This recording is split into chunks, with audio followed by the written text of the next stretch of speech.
mentioned about the cycle, you know that the format has been changed in 2015 and we started to play in 4 different countries.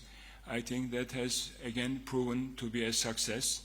If you look at the ticket sales in total, this European Basketball Championship, after the one we organized in 2015, is the most ticket sold event in the history of European basketball.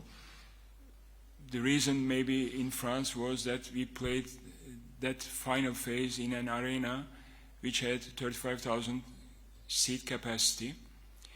But the figures that I have been given are very close to this event as well. So that was, from that side, also a big success. Another thing regarding the competition is, of course, the level of the competition has shown that the 24 national teams, with exception maybe 1 or 2, are very top level, and the competition was very tense. I mean, many games has been only below the average 7.8 points. I think that was given me as the note. I mean, this is the least second difference in the history of European basketball. So there was another tournament that where the average point difference was less than 7.8. And I want to congratulate that is why all the teams, all the national federations, and that shows the strength of European basketball. Definitely EuroBasket, as we always say, is the top national team competition in the world because of those numbers, of those competitiveness, and of the success of European basketball.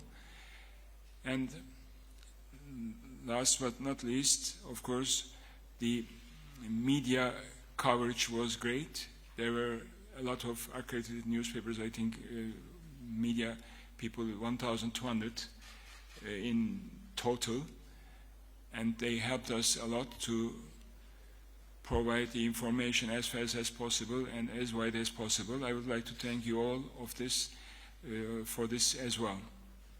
That is obvious, that is helping European basketball grow, the windows. But in the beginning, when we started that, we didn't thought that the top European players who are playing in Europe, in their clubs, are not going to participate. We thought that the top European players who are continuing to play in the European continent during the season should be part of their national teams. But unfortunately, so far, this has not been the case. Exceptions there were, and in last windows there were more numbers that participated than the ones before. But this is not what we want, actually. We would like that all European players who are playing in the continent, and even in the other continents other than NBA, should be allowed to play in their national teams during the windows. So we know that some of our friends in their national teams, they were choosing the players between the first top 36 players. So this is not what we wanted. We want also more competition in the windows and the best players. And maybe in the coming days, months, we can have new adjustments or new dialogue that we can reach the level that we want in the windows, depending on the rosters. Dejan Bodroga has been named as the president of the EuroLeague, and they also have announced another interim CEO. And I have congratulated Dejan since he has been with us also for 4 years in the last term as the vice president of Serbian Basketball Federation. He was a member of FIBA Europe Board, and he was head of the competition commission. Definitely, he is a legend of European basketball. He played in many clubs in Europe, in the strong clubs. He has many championships, and he knows the issues of European basketball very deep in details. And we definitely will be meeting or contacting each other soon, but he has his priorities as well, definitely as the president of EuroLeague. And you know, EuroLeague consists of some 11 clubs, I think, as main shareholders, and the other clubs. So first he has to, I think, talk and negotiate with their stakeholders, and of course the issue will be on the table as well for the future of European basketball, how we can get a better cooperation between the club team level basketball and national team level basketball. Outlook in the organizational part, obviously the decision to postpone the EuroBasket for 1 year brought some logistic issues, not only for FIBA Europe, mainly of course also for the 4 hosts. I would not say that the officiating was bad, and you would hopefully agree with me that especially here at the final phase, we did not have such a huge complaints, because everybody understood that this is not the way to get any advantage, right? And again, yes, 2 really bad moments happened. This was once in the game Lithuania-Germany, very open with that, and we were of course unhappy, and we also immediately took measures which are hard, but that's what we had to do in order also to protect the individuals. And the second part, totally different case, and I was present at the game which happened during the game Georgia-Turkey in Tbilisi. Other than that, we didn't have any unexpected or different comments than in the past EuroBaskets. There is one big difference. The role of social media has grown. Today you post something, and having enough followers just create the atmosphere that something is wrong. But so this is different, and obviously it's the fact we have to deal with. Last point, of course we took measures also during the championship. The head of refereeing, they had several meetings with the officials to adjust a little bit. You probably saw at the beginning of the championship, the referees tried to communicate with the coaches and with the players. It was proven that it was not the right way, because it was misunderstood, and it was more strict in the final phase. So there was adjustment, because we saw that the response from the other side was not appropriate.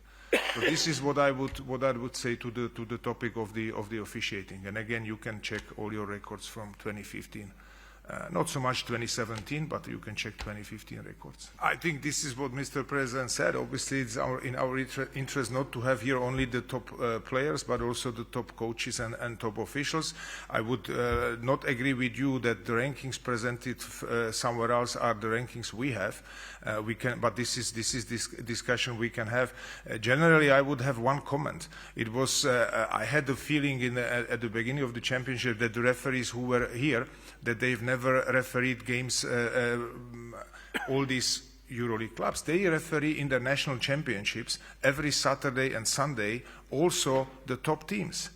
They've already officiated several Olympic Games, World Championship, European EuroBaskets. So here again, yes, of course we are very critical towards the officials. This is clear. We want to have the best possible officiating.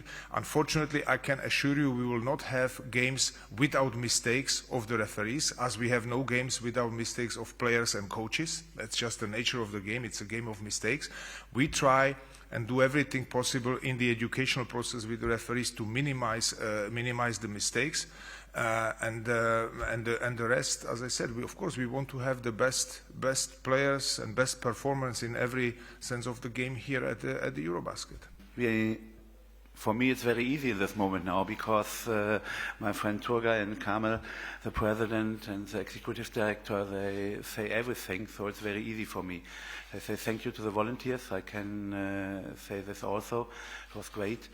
And you see, everybody see, he is smiling president of the local organizing committee, because I think we all, and I say this also from my friends from Italy, from Georgia and from Czech, we all deliver very, very good, on a very high quality, this is my feeling, European Championship. This EuroBasket was for everybody amazing.